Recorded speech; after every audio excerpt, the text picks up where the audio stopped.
Assalamu alaikum students. Lesson 13 Mangoes.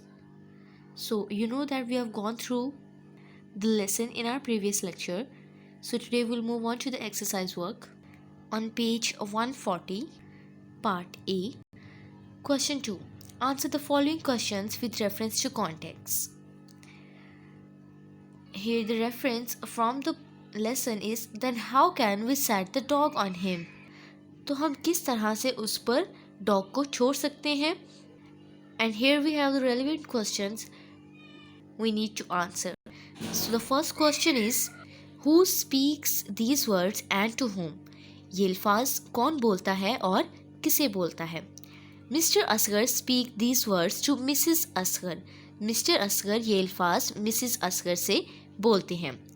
Question 2. Why does the speaker ask this question? Speaker ये सवाल क्यों करता है? Mr. Asghar asked this question because Mrs. Asghar has just reported to him that she told the mango seller to leave, otherwise she will set the dog on him. Mr. Asghar ये सवाल इसलिए करते हैं क्योंकि Mrs. Asghar ने उन्हें अभी बताया था कि उन्होंने उस आम बेचने वाले को जाने का कहा है, वरना वो उस पर डॉग को, कुत्ते को छोड़ेंगी. Question C. What has been said prior to all this about a dog? तो हमारा ये सवाल है कि इस सब से पहले एक डॉग के बारे में क्या कहा गया था. So we need to answer it by almost describing the whole situation. Mrs. Asghar tells mango seller that she will set the dog on him. Mrs. Asghar mango seller से कहती हैं कि वो उन पर एक कुत्ते को छोड़ देंगी. Nina asks her, नीना उनसे पूछती है, what dog? कौन सा dog? And says that they have a cat but not a dog. और ये कहती है कि उनके पास एक बिल्ली है, कुत्ता नहीं है. Mrs. Asghar tells the mango seller later that they may not have a dog but they have a strong servant who is then summoned. Mrs. Asghar फिर मैंगो सेलर को बाद में बताती हैं कि हो सकता है कि उनके पास एक कुत्ता ना हो, लेकिन उनके पास एक मजबूत ताकतवर मुलाजिम है जिसे कि बाद में बुलाया गया. And the last question is, does the speaker get an answer to the question? कि क्या स्पीकर को सवाल का जवाब मिल गया था? Mr. Asghar does not get an answer to the question. So the speaker was Mr. Asghar and he does not get an answer to the question. उन्हें सवाल का जवाब नहीं मिलता. Moving on to the part B, working with words. Question number 1, the opposite of appear is disappear. Look in the dictionary, find the meaning of these words and then write words with the opposite meaning. Each will take a particular prefix. So here we have these words in yellow box. We need to find out the meanings of these words and then we'll write the opposite of all these words. So here we go. So the first word is honorable. It means virtuous, rastbaz ya Moses, and the opposite is dishonorable. Ambitious, purazam, aspiring, and the opposite is unambitious. Civilized, tehzeeb yafta, educated, and the opposite is uncivilized. Satisfied, pleased, mutmain, khush, dissatisfied. Patient, tolerant, sabr ya basabr, impatient is the opposite. Faithful, wafadar, loyal is the meaning, and the opposite is unfaithful. Possible, mumkin, viable, and the opposite word is impossible. Appearance, किसी चीज़ की ज़ाहिरी शक्ल या उसका ज़ाहिर होना. Impression is the meaning and opposite is disappearance. Question 2, use these words in your own sentences. So here we are provided with these words and we'll use all of these in our sentences.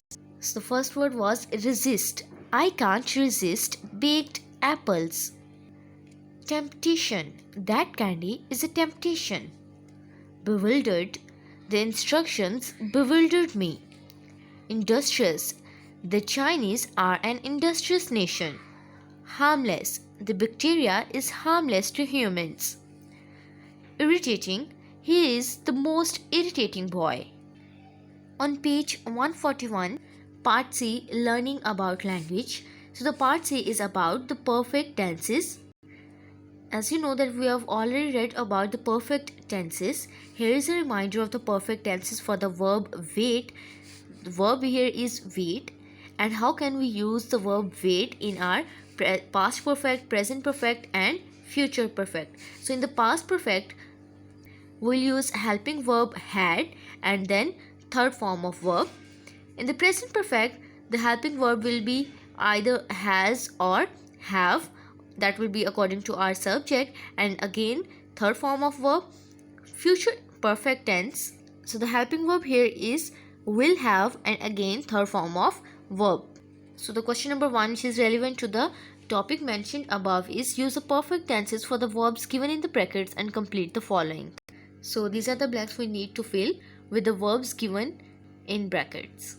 The boys had eaten the cake before the teacher arrived.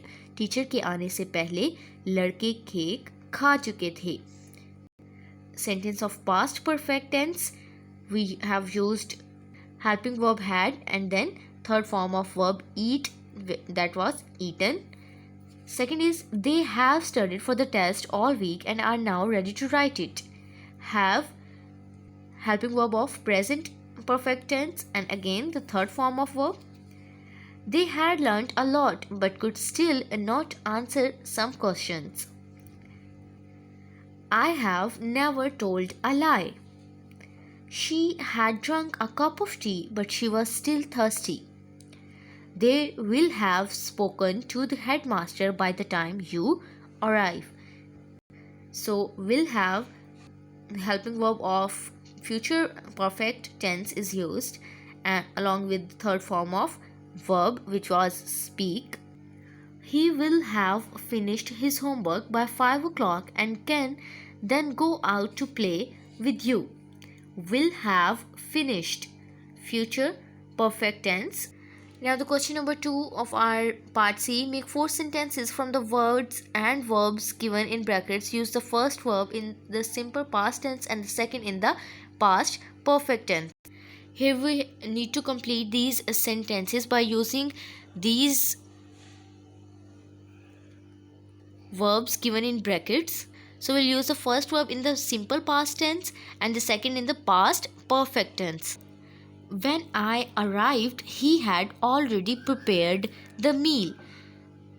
So you see, we have used the verb arrive in simple past like second form of verb, and the verb prepare is used as in the past perfect tense with the helping verb had and third form of verb prepare, that was prepared. By the time she got to the theatre, the play had already begun. Since I took my father to see the bicycle in the shop, they had increased the price. I passed him in the street but did not recognize him because he had grown a beard. So in all these sentences, you can observe yourself that the first half of the sentence was in simple past tense while the other half was in past perfect tense with the use of helping verb had and third form of verb. So this is your solved exercise. You can note it down on your notebooks or books. That was all for today. Thank you so much.